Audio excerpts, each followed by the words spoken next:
Hello guys, आज हम our dating story के एपिसोड 8 को एक्सप्लेन करने वाले हैं। लास्ट एपिसोड में हमने समर ब्रेक में फेस्टिवल का सीन देखा था और अब वेकेशंस खत्म हो चुके थे और अब स्कूल में सबकी सीटिंग प्लेसेस भी चेंज हो गई थी और लूना मारिया से बात करने के लिए जा रही थी, पर मारिया बाहर चली जाती है। रियूटो देख लेता है। फिर रियूटो अपने दोस्तों से पूछता है क्या वो सैटरडे को फ्री हैं। उसके दोस्त पूछते हैं क्यों। रियूटो बताता है मैं गर्ल्स के साथ एयर सॉफ्ट खेलने का प्लान बना रहा हूँ। अब सब गेम खेलने की जगह पे पहुँचते हैं और लूना, निकोली और अकारी सेल्फीज ले रही थी। रियूटो लूना के पास जाता है। लूना की ब्रेस्ट की तरफ से उसका जैकेट ओपन हो जाता है। रियूटो कहता है तुम्हें अपनी स्किन एक्सपोज नहीं करनी चाहिए। निकोली कहती है अगर गर्ल्स थोड़ी सी भी स्किन शो नहीं करेगी तो वो मर जाएगी। और अकारी निशी से कहती है तुम तो लास्ट क्लास में मेरे साथ थे ना, अब तुम किस क्लास में हो। निशी खुद को खुशी के मारे संभाल नहीं पा रहा था कि एक लड़की उसका नाम ले रही है। और इधर लूना रियूटो से कहती है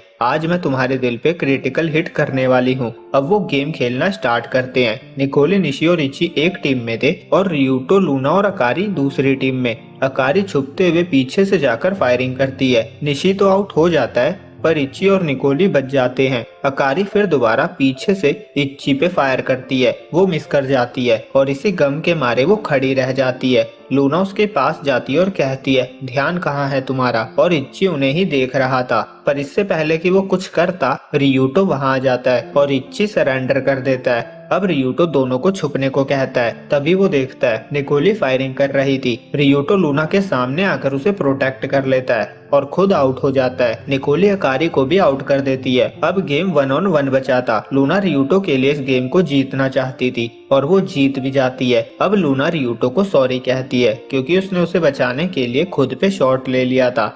रियूटो कहता है इट्स फाइन, आखिर तुमने गेम जिता दिया। और निकोली अपने नेल्स कट कर लेती है जिससे उसे फायरिंग करने में प्रॉब्लम ना आए। अब वो दूसरे राउंड में तहलका मचा देती है और अब सब चेंज कर चुके थे और लूना को उसकी इयररिंग नहीं मिल रही थी तो रियूटो उसे ढूंढने में लगा हुआ था। फिर लूना को अपने बैग में ही वो इयररिंग मिलती है। वो सबसे सॉरी कहती है। रियूटो सोचता है मैं फैशन में कुछ ज्यादा इंटरेस्ट नहीं रखता, पर मुझे पता नहीं था लूना को इयररिंग की इतनी चिंता है। अब सब किसी कैफे में थे। अकारी कहती है गेम में बहुत मजा आया। ये सुनकर इच्ची गेम के बारे में बहुत सारी बातें बोलने लगता है। इच्ची के फिनिश होने के बाद अकारी और निकोली अपनी हॉबीज के बारे में बताते हैं। जैसे रियूटो बोलता ही चले जाता था वैसे ही वो भी बोलते ही चले जा रहे होते हैं। और लूना कहती है तुम दोनों कितने पैशनेट हो। निकोली कहती है तुम्हारे पास भी तो तुम्हारा ऑब्सेशन है।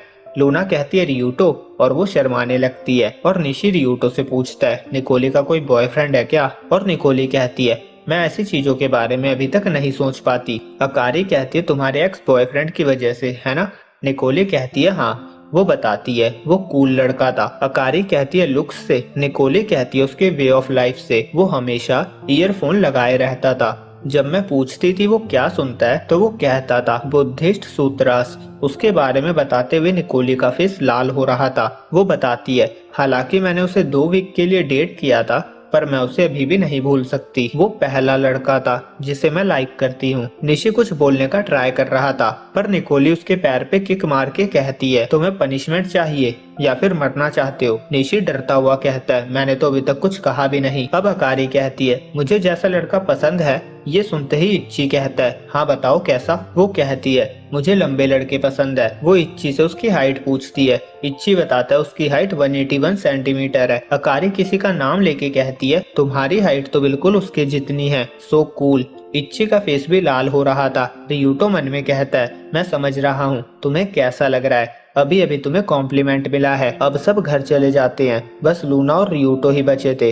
रियूटो पूछता है तुम भी जा रही हो। लूना कहती है मैं फ्री हूँ, तो क्या कहते हो डेट पे चले। रियूटो हाँ कर देता है। लूना ने पहले से ही सोचा हुआ था उसे कहाँ जाना है। अगले सीन में दोनों एक फेरिस व्हील में होते हैं। लूना कहती है मैं हमेशा से इसकी राइड करना चाहती थी। रियूटो सोचता है हम इस छोटे से प्राइवेट रूम में अकेले हैं। अब रियूटो को उसे किस करने का मन कर रहा था।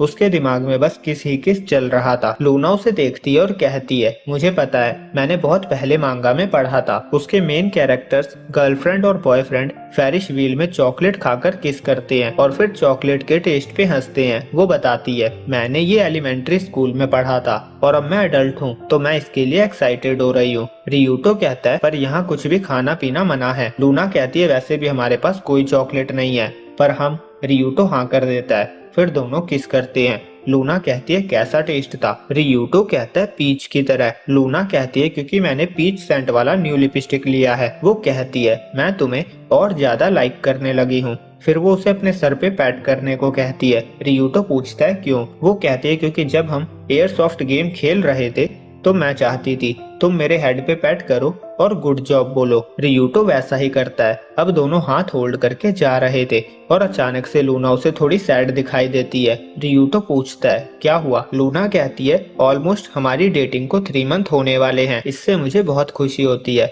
रियूटो पूछता है हमें एनिवर्सरी पे क्या करना चाहिए, क्या ऐसा कुछ है जो तुम करना चाहती हो। लूना कहते हैं मुझे स्पेशल एनिवर्सरी नहीं चाहिए, मुझे बस तुम्हारा साथ चाहिए, मेरे लिए यही काफी है। एवरीडे तुम्हारे साथ रहना मेरे लिए इम्पोर्टेंट और स्पेशल है, तो अब से हम एनिवर्सरी नहीं मनाएंगे। वो कहती है मैं तुम्हारे साथ अपना फ्यूचर देखती हूँ, मैं तुम्हारे साथ ग्रो होना चाहती हूँ। मुझे लगता है मुझे पहली बार सच में प्यार हुआ है। और फिर लूना भागने लगती है। रियूटो उसके पीछे भागते हुए मन में कहता है तुम जहाँ जाओगी मैं हर जगह तुम्हारे पीछे आ सकता हूँ। अब दोनों ने एक दूसरे का हाथ पकड़ा हुआ था और रियूटो मन में कहता है मैं तुम्हारे लायक बनना चाहता हूँ। और तब से रियूटो जम के पढ़ाई करने लग जाता है। लूना ने एक बार उससे कैफे चलने को भी कहा था पर रियूटो ने मना कर दिया था।